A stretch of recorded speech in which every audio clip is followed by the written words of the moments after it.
Yang mendengar kisah ini pasti merinding.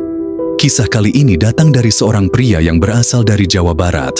Pria tersebut bertemu dengan Putri Duyung saat sedang berenang di pantai selatan. Kehidupannya jauh lebih berubah setelah ia diiming-imingin sebuah permata yang berkilau. Kalau kamu menerima permata ini, niscaya kamu akan kaya raya. Tapi ada satu syarat, setelah kamu sukses, kemarilah menikah denganku. Pastikan simak kisahnya dari awal sampai akhir, karena ada pesan-pesan penting dari keseluruhan cerita ini. Dan beginilah kisah cerita selengkapnya. Di sebuah desa nelayan di pesisir selatan, hiduplah seorang pemuda bernama Arman. Ia berasal dari keluarga miskin, dengan ayahnya seorang nelayan tua dan ibunya pedagang ikan di pasar. Sejak kecil, ia sudah terbiasa hidup dalam keterbatasan, tetapi laut selalu menjadi tempat bermainnya. Ia sering berenang di antara ombak, menyelam mencari kerang, dan membantu ayahnya menangkap ikan. Suatu malam, ketika bulan purnama bersinar terang, Arman duduk di tepi pantai merenungkan hidupnya. Tiba-tiba, dari tengah laut, muncul sosok perempuan berambut panjang dengan wajah yang sangat cantik. Namun, yang mengejutkan Arman adalah ekornya yang bersisik perak berkilauan. "Jangan takut," ucap perempuan itu dengan lembut. "Aku adalah Nyi Lara, Putri Duyung dari Lautan Selatan." Nyi Lara menyerahkan sebongkah zamrud hijau berkilau kepada Arman. "Simpanlah batu ini, kelak ia akan membawamu pada takdirmu," katanya sebelum menghilang ke dalam laut. Arman pulang dengan hati penuh tanda tanya.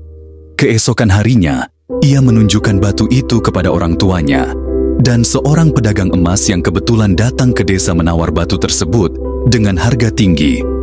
Dengan uang itu, keluarga Arman bisa memperbaiki rumah mereka, membeli perahu baru, dan hidup lebih layak.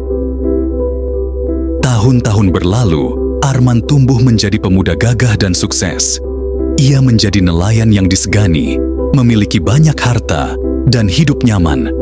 Namun, suatu malam saat ia melaut sendirian, ombak tiba-tiba menjadi tenang. Dari dalam air, muncul kembali sosok Nyi Lara. "Kini, saatnya kau memenuhi janjimu," katanya sambil tersenyum. Arman terkejut. "Janji apa?" tanyanya. Nyi Lara menatapnya dalam-dalam. "Aku memberimu kekayaan, dan sekarang kau harus menjadi suamiku," ucapnya. Arman merasa ada sesuatu yang aneh, tetapi ia juga merasa terikat oleh hutang budi kepada sang Putri Duyung. Dengan berat hati, ia menerima tawaran itu. Pada malam bulan purnama berikutnya, Arman pergi ke laut. Di tengah samudra, ombak terbuka, dan ia melihat sebuah istana megah di dasar laut.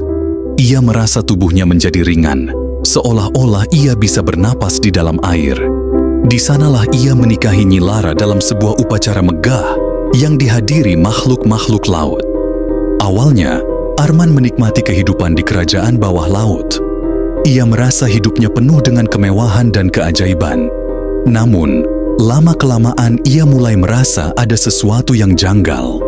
Tubuhnya perlahan mulai berubah, kulitnya menjadi lebih pucat, dan di beberapa bagian tubuhnya mulai muncul sisik halus yang berkilauan. Beberapa bulan kemudian, Nyi Lara melahirkan seorang anak laki-laki. Namun, ketika Arman melihat anaknya untuk pertama kali, ia terkejut luar biasa. Anak itu memiliki tubuh manusia, tetapi dengan kulit yang bersisik seperti ikan. Matanya tidak seperti mata manusia, melainkan seperti mata makhluk laut yang dalam dan misterius. Arman merasa ketakutan. Ia mulai menyadari bahwa ia tidak sepenuhnya manusia lagi. Ia mencoba meminta izin kepada Nyi Lara untuk kembali ke daratan, tetapi sang Putri Duyung menolaknya. "Kau adalah bagian dari laut sekarang. Kau tidak bisa kembali," katanya dengan suara dingin. Namun, Arman tidak menyerah. Suatu malam, ia menyelinap keluar dari istana bawah laut, berenang sekuat tenaga ke permukaan. Dengan susah payah, ia akhirnya mencapai pantai. Saat ia tiba di daratan, tubuhnya terasa berat dan sisiknya perlahan menghilang. Ia kembali menjadi manusia. Ia bergegas pulang ke desanya, tetapi semua orang memandangnya dengan ketakutan. Orang tuanya menangis melihatnya, tetapi mereka berkata bahwa ia telah lama dianggap hilang dan menjadi legenda. Saat ia menceritakan semuanya, tak ada yang percaya bahwa ia benar-benar hidup di bawah laut. Sejak pertemuannya dengan Nyi Lara dan anaknya di tepi pantai, Arman tidak bisa berhenti memikirkan bocah bersisik itu.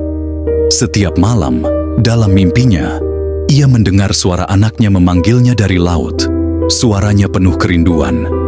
Namun, ia berusaha mengabaikannya dan kembali menjalani hidup sebagai nelayan. Suatu hari, saat fajar menyingsing, Arman memutuskan untuk melaut sendirian. Ombak tenang, angin sepoi-sepoi berhembus lembut, dan matahari perlahan naik dari ufuk timur. Ia melemparkan kailnya ke dalam air, berharap mendapatkan tangkapan besar. Namun, tak lama setelah kailnya menyentuh permukaan laut, ia merasakan tarikan yang sangat kuat. Arman mengerahkan seluruh tenaganya untuk menarik joran pancingnya. Namun, semakin ia menarik, semakin besar perlawanan dari dalam air. Hatinya berdebar kencang. Ia berpikir mungkin ia telah menangkap ikan raksasa atau sesuatu yang lebih besar. Namun, ketika akhirnya ia berhasil menariknya ke permukaan, matanya membelalak lebar. Yang tersangkut di ujung kailnya bukanlah ikan, melainkan seorang anak laki-laki kecil dengan tubuh bersisik, mata besar berwarna hijau laut, dan rambut panjang berkilauan seperti mutiara. Bocah itu menatapnya dengan wajah penuh kebingungan dan ketakutan. "Ayah!" Suara bocah itu lirih, nyaris tak terdengar di antara deburan ombak. Jantung Arman serasa berhenti berdetak.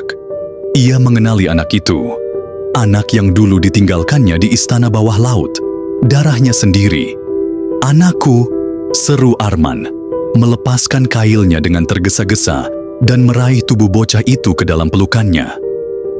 Tubuh anak itu terasa dingin dan basah, seperti makhluk laut yang baru saja keluar dari habitatnya. Namun, Arman tidak peduli. Ia segera mendayung perahunya kembali ke pantai, membawa anaknya pulang ke desa. Sepanjang perjalanan, anak itu hanya diam, menatap ayahnya dengan mata penuh pertanyaan. Sesampainya di rumah, orang-orang desa berkumpul, terkejut melihat Arman membawa pulang seorang bocah aneh dengan kulit bersisik. Ibunya, Bu Wati, menangis melihat cucunya yang memiliki ciri-ciri makhluk laut. "Apa yang kau lakukan, Arman? Kau membawa anak laut ke daratan. Ini bisa menjadi kutukan bagi kita," teriak salah seorang tetua desa. Namun, Arman bersikeras. "Dia adalah anakku. Aku tidak akan meninggalkannya lagi," katanya tegas. Ia kemudian membawa anak itu masuk ke dalam rumahnya, membersihkan tubuhnya, dan memberinya pakaian kering. Namun, ada satu hal yang aneh. Kulit bersisik anak itu mulai mengering dan tampak menyakitkan. Malam itu, anaknya terus gelisah. Ia menggeliat kesakitan, tubuhnya terasa panas, dan sisiknya mulai retak-retak. Arman tidak tahu harus berbuat apa. Ia mencoba membasahi tubuh anaknya dengan air laut, dan anehnya, setelah terkena air laut, anak itu kembali tenang. Menyadari hal ini, Arman mulai mengerti bahwa darah laut mengalir dalam tubuh anaknya. Anak itu tidak bisa bertahan lama tanpa air laut. Namun, ia juga melihat bahwa anaknya mulai menikmati kehidupannya di daratan. Bocah itu senang berlarian di pantai, tertawa saat melihat burung camar, dan bermain dengan anak-anak desa, meskipun mereka awalnya takut padanya. Hari-hari berlalu, dan perlahan-lahan, anak Arman mulai beradaptasi dengan kehidupan manusia. Sisiknya perlahan menghilang, dan tubuhnya semakin menyerupai manusia biasa. Namun, setiap malam, ia selalu bermimpi tentang laut. Suatu malam, saat Arman sedang tertidur lelap, suara ombak terdengar lebih keras dari biasanya. Ia terbangun dan menemukan anaknya tidak ada di dalam rumah. Dengan panik, ia berlari ke pantai dan melihat siluet seorang wanita berdiri di tepi air. Itu Nyi Lara. Putri duyung itu menatap Arman dengan mata penuh kesedihan. Di sampingnya berdiri anak mereka, tampak ragu-ragu di antara dua dunia. "Kau telah menculiknya dari laut, Arman," kata Nyi Lara. "Ia adalah anak laut. Ia tidak bisa selamanya hidup di daratan." Arman menatap anaknya, lalu menatap Nyi Lara. "Dia juga anakku. Aku hanya ingin memberinya kehidupan yang lebih baik." Nyi Lara mendekat, air laut berputar di sekelilingnya. "Kau tidak mengerti, Arman. Ia tidak bisa sepenuhnya menjadi manusia. Darah laut dalam dirinya akan selalu memanggilnya kembali." Anak itu menatap kedua orang tuanya. Ia mencintai ayahnya, tetapi ia juga merindukan laut. Ia merasa terbelah antara dua dunia yang sama-sama memanggilnya. Akhirnya, ia mendekat ke Arman dan berkata, "Ayah, aku ingin tinggal bersamamu, tetapi aku juga tidak bisa meninggalkan laut." Dengan hati yang berat, Arman akhirnya mengambil keputusan. "Jika kau ingin tetap di sini, kita harus menemukan cara agar kau bisa bertahan di daratan." Sejak saat itu, Arman membawa anaknya ke sungai setiap hari agar tubuhnya tetap lembab. Ia juga membangun sebuah kolam kecil di belakang rumah, diisi dengan air laut agar anaknya bisa tetap sehat. Lambat laun, anak itu mulai bisa bertahan lebih lama di daratan, meskipun sesekali ia tetap merindukan ombak dan arus laut. Namun, kehidupan mereka tidak selamanya damai. Malam-malam berikutnya, Arman sering melihat bayangan Nyi Lara di kejauhan, berdiri di tengah ombak, mengawasi dari jauh. Ia tahu bahwa istri lautnya tidak akan pernah benar-benar pergi. Tahun demi tahun berlalu. Anak Arman tumbuh menjadi pemuda yang tampan, tetapi selalu ada sesuatu yang berbeda darinya. Ia lebih cepat berenang daripada siapapun di desa. Ia bisa menyelam lebih lama, dan kulitnya tetap memiliki kilau lembut seperti mutiara. Pada suatu malam bulan purnama, saat Arman sudah semakin tua, anaknya berdiri di tepi pantai, menatap laut dengan mata penuh kerinduan. "Ayah," katanya, "aku mencintaimu, tapi laut selalu memanggilku. Aku harus pergi." Arman menatap anaknya dengan mata berkaca-kaca. Ia tahu hari ini akan tiba, tetapi ia tidak pernah siap untuk kehilangan anaknya lagi. "Jika itu keinginanmu, pergilah. Tapi ingat, kau selalu memiliki tempat di daratan ini." Anaknya tersenyum, memeluk Arman untuk terakhir kalinya, lalu berlari ke air. Begitu kakinya menyentuh ombak, sisik lamanya mulai muncul kembali. Dalam hitungan detik, tubuhnya berubah menjadi makhluk laut sepenuhnya, seperti ibunya. Ia menoleh sekali lagi, lalu menyelam ke dalam laut, menghilang di antara ombak. Arman berdiri di tepi pantai hingga fajar menyingsing, menatap lautan yang kini telah mengambil anaknya kembali. Namun, di dalam hatinya, ia tahu bahwa darah mereka tetap terhubung, melampaui batas antara daratan dan laut.